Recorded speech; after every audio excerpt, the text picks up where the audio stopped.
Hi everyone, my name is Taylor and I have the problem 12-A for the week. So to get started, I'll read the instructions. Laverne purchased a new piece of equipment to be used in its facility. The $370,000 piece of equipment was purchased with a $37,000 down payment and with cash received through the issuance of a $333,000 6% 5-year mortgage payable issued on January 1st, 2017. The terms provide for annual installment payments of $79,053 on December 31st. So, to get started, we'll drop this down.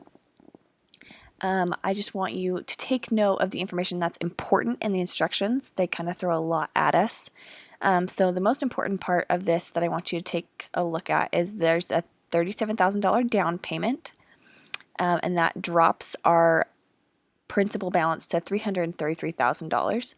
So keep that in mind, your 6% interest, and then how much you're going to be paying annually, which is $79,053. So to get started, you're going to put your principal balance in for the issue date, and that's going to be $333,000. They give you that extra number up top to trick you. That number is just subtracted from the down payment that they provided at the purchase time, and that will give you the $333,000 mark there. No tricky math, just simple subtraction. Pretty awesome. Next one we're going to do is put in all the cash payment value for all 5 years. This cash payment value is not going to change, so you are free to put all that in there.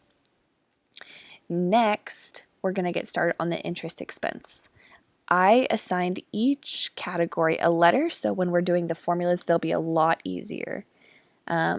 So cash payment is going to be letter A, interest expense will be letter B, reduction of principal will be letter C, and the principal balance will be letter D. All this information can also be found on page 519 in our book. So to find the interest expense, you're going to take D, which is the principal balance, multiply that by our interest rate for the mortgage payable, which is 6%. So in step 1, we're going to do $333,000 times 0.06 because, like I said, the principal balance is $333,000 times our interest rate, which is 0.06. And this number is $19,980.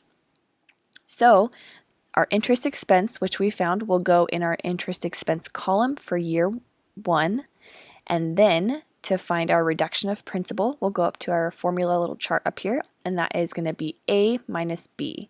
And A again is the cash payment minus B, which is our interest expense, which we just found, which was $19,980. So I'll insert that here. And, whoops. That is going to give you your reduction of principal, and which is $59,073. Now that we've found that number, that just gets plugged in right up top. We'll go on and find our principal balance.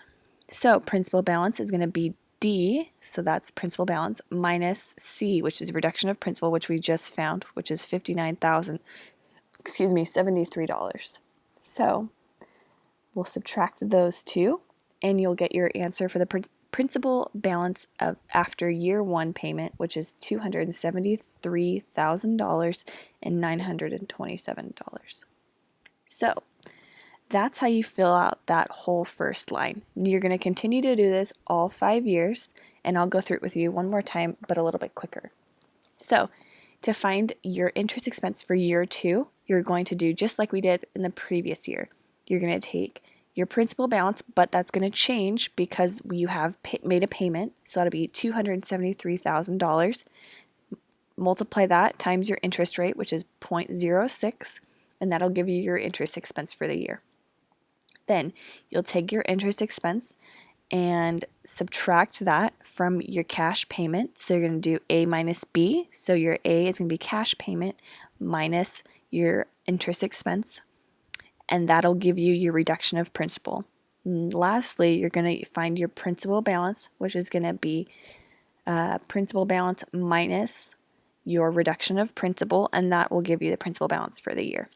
So you'll be able to go through that and do the same thing for all 5 years. Then we're going to move down to the next portion of the problem. And in this one, they want you to provide the payment, prepare the journal entry related to the notes payable for December 31st, 2017. So this will be the first payment that you've made for that year since since you've bought the equipment. So you're going to put in your interest expense for the year, which is $19,980, and that will be a debit to the account. And then you're going to debit your mortgage payable for the year, which is $59,073, which is just found up here. And then you're going to credit cash for your whole cash payment for the year, which is $79,053. And then lastly, we're going to go to part C, and this is just a balance sheet for the year. This says, show the balance sheet presentation for this obligation for December 31st, 2017. Hint, be sure to distinguish between the current and long-term portions of this note. So we're going to start with the current liabilities as per the directions. So current liabilities will go here. Then you're going to make a mortgage payment of $62,617, and that's going to be for the following year because you've already made that payment for December 31st, 2017. We're going to move forward. So you put that in for your mortgage payment because that's a current liability. You're going to be paying it next year. And then a long-term liability, you're going to subtract that payment from your principal balance, and that gives you $211,310. So that'll be your mortgage payable for your long-term liability section. Lastly, you'll add these two numbers together to get your total liabilities for what you owe left on your mortgage. And that's it. Thank you guys.